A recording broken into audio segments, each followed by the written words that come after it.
A hush falls. Deep in the mists of time, something immense stirs. It is an echo from a lost world. About 60 million years ago, long after the great dinosaurs had vanished, a new giant claimed the Earth. In the steamy rainforests of what is now Colombia, there lived a serpent of unimaginable scale. This was Titanoboa. It was not a myth. It was real. Revealed not by legend, but by patient science.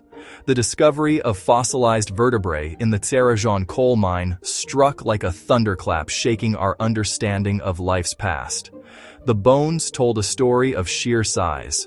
Titanoboa could reach up to 13 meters, perhaps more.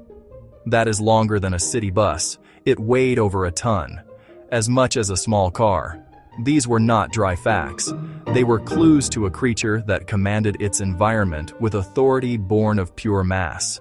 Each vertebra was a chapter in its tale, a piece of a puzzle that, when assembled, painted a portrait of a predator unlike any other.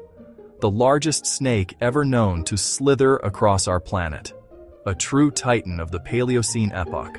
Titanoboa terrigenensis, named for its size and the place it was unearthed, letting us peer into a world recovering from cataclysm. New forms of life were testing the limits of what was possible. Titanoboa was an apex of this new beginning, a cold-blooded reptile thriving in a world far warmer than ours. Its presence signals a climate and ecosystem we can only imagine. Constant heat, dripping humidity, slow, murky rivers teeming with life. What if this ghost of the past was not a ghost at all? What if, against all odds, it had endured? This is the question we now face. To explore it, we must journey from known facts into the speculative realm of a timeline that never was. Imagine a world where the serpent continued its silent, powerful reign into the modern age. How would our world be different? Imagine a fossilized vertebra of a Titanoboa next to a human hand for scale. To understand Titanoboa, one must first understand its home. The world it inhabited was a hothouse. The average global temperature was significantly higher than it is today, creating a paradise for a cold-blooded giant. Its immense body, like a massive solar panel, needed constant external warmth to function. Scientists estimate that for a snake of this size to survive, its environment must have maintained an average temperature of at least 30 to 34 degrees Celsius. This was a world without ice caps, a planet draped in a thick, warm blanket of atmosphere where tropical conditions stretched far beyond the equator. The landscape was a vast, sprawling wetland. Imagine a rainforest, but wetter, denser, more ancient. It was an ambush predator, perfectly suited to this aquatic labyrinth. On land, its immense bulk would have made it cumbersome and slow. But in the water, it was grace and power combined. It could lie submerged for hours, a living log waiting for the unwary, with only its eyes breaking the surface of the murky water. Its life was one of patience and sudden, explosive action. Its diet consisted of the other giants of its time. The rivers it called home were also filled with enormous turtles, dinosaurs. These were not small prey. A full-grown dinosaur could be several meters long itself, a formidable animal in its own right. Titanoboa was one of the few creatures capable of overpowering them. It was a constrictor. It did not use venom. For Titanoboa to have survived to the present-day history itself would need to have taken a different path. The great cooling of the planet that occurred over millions of years would have been its greatest challenge. As temperatures dropped, the vast hothouse world it depended on began to shrink. Let us imagine a speculative timeline. What if, instead of disappearing completely, a small, isolated population found refuge? Perhaps a deep, geothermally heated river valley in South America remained a pocket of primordial warmth, a sanctuary against the changing world. Here, the giants could have endured. In this alternate history, as millennia ticked by, the world outside this refuge continued to change. The continents drifted, mountains rose, new species evolved. Humans, our distant ancestors, began their slow march across the globe. For millions of years, the surviving Titanoboas would have remained hidden, their existence a secret held by the impenetrable jungle. Placing a 13-meter constrictor into a modern ecosystem would be like dropping a boulder into a quiet pond. The ripples would spread far and wide. In the Amazon basin of today, the jaguar is the apex predator on land, the black caiman rules the rivers. The arrival of a living Titanoboa would spark an immediate and intense struggle for supremacy. Its sheer size would give it an advantage over almost any competitor. A full-grown black caiman, itself a formidable creature, could become prey for an adult Titanoboa. Jaguars would likely learn to give the giant snake a wide berth, ceding the riverbanks to the new king. The food web would be dramatically reshaped. Titanoboa's immense appetite would require a steady supply of large prey. Capybaras, the world's largest rodents, would become a primary food source. Herds of tapirs, large river turtles, even anacondas would be on the menu. The first confirmed encounter between modern humans and a living Titanoboa would be a global event. Imagine a research team in a remote Amazonian tributary capturing footage of a serpent longer than their boat. The news would spread like wildfire.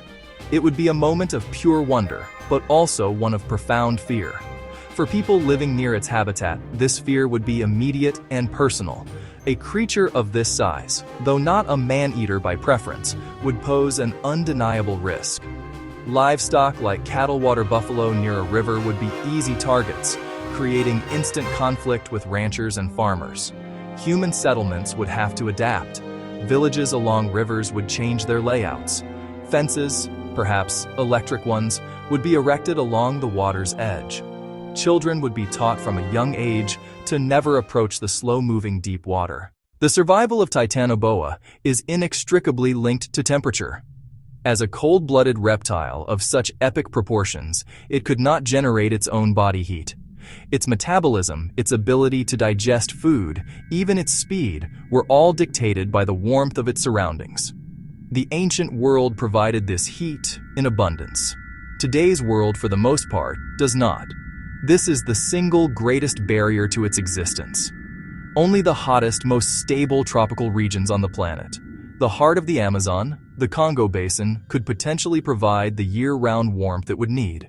Could modern climate change create new habitats for a creature like Titanoboa? It is a tantalizing and complex question. The story of Titanoboa, whether as a fossil or as a living creature in our thought experiment, is fundamentally a lesson about balance.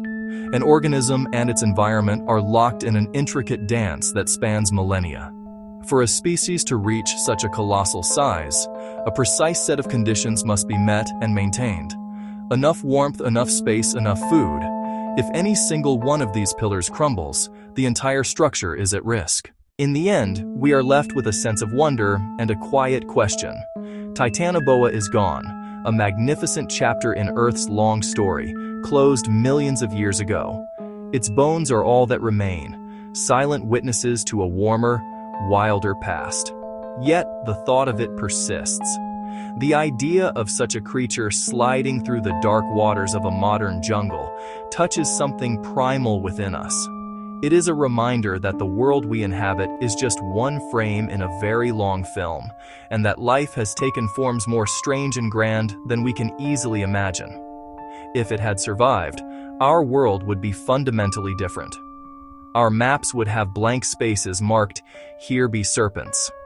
Our myths would have a living embodiment, and our science would have a direct, breathing link to the deep past. We would perhaps be a humbler species, reminded daily that we are not the only powerful force on this planet. The shadow of the great snake would fall over our ambitions, forcing us to plan, to build, and to live with a greater respect for the ancient powers that still reside in the world's wildest corners. The lesson is not one of fear, but of perspective. The existence of Titanoboa tells us that the rules of life are not fixed. What seems impossible now was once reality. The Earth is capable of producing wonders, but it is also a system of profound and delicate balance.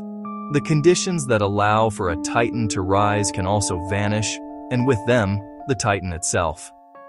Its story is a quiet insistence on the importance of the environment. of the intricate connections that allow life, in all its forms, to flourish. And so, we can let our imagination wander to a slow, dark river in a forgotten corner of the world.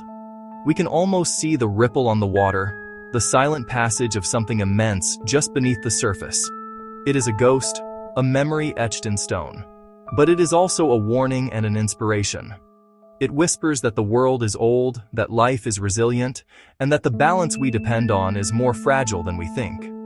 Titanoboa may not rule now, but its legacy does, reminding us to look at our world with curiosity, with respect, and with a deep sense of wonder.